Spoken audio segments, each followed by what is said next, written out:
Interlock education সেন্টারের পক্ষ থেকে সবাইকে স্বাগতম। আজকে আমরা স্টোরি এবং হিস্টোরির ভিতরে পার্থক্য বোঝার চেষ্টা করব। স্টোরি বলতে কোনো ঘটনার বিবরণ, সেটা সত্যও হতে পারে, মিথ্যাও হতে পারে, কিন্তু হিস্ট্রি বলতে বোঝায় অতীত ঘটনার কোনো প্রমাণিত দলিল। যেরকম it is a good story, এটা হয় একটা ভালো গল্প, সুন্দর গল্প, কিন্তু এই গল্পটা সত্যও হতে পারে, মিথ্যাও হতে পারে।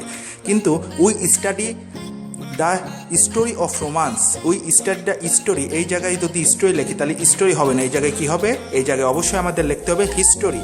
কারণ কি, হিস্টোরিটার, রোমানের যে হিস্টোরিটা আছে সেই হিস্টোরিটা অবশ্যই সত্যি বা ঐতিহ্যবাহী কোনো দলিল আছে। আর একটা উদাহরণ হচ্ছে হ্যাবিট এবং কাস্টমের ভেতরে পার্থক্য। হ্যাবিট বলতে কোনো ব্যক্তির আচরণ বোঝায়, আর কাস্টম বলতে সমাজ, জাতি কিংবা কোনো দেশের ঐতিহ্য বোঝায়। যেরকম telling lines is a very bad habit, তার মানে মিথ্যা কথা বলা একটা খুব বাজে অভ্যাস। কিন্তু যদি আমরা লিখি the Chinese have strange customs, এখানে কাস্টমস ব্যবহৃত হবে, হ্যাবিট না, কারণ এখানে চাইনিজ একটা জাতির ঐতিহ্য বা বৈশিষ্ট্য কিংবা আচরণ বোঝাচ্ছে। ধন্যবাদ সবাইকে।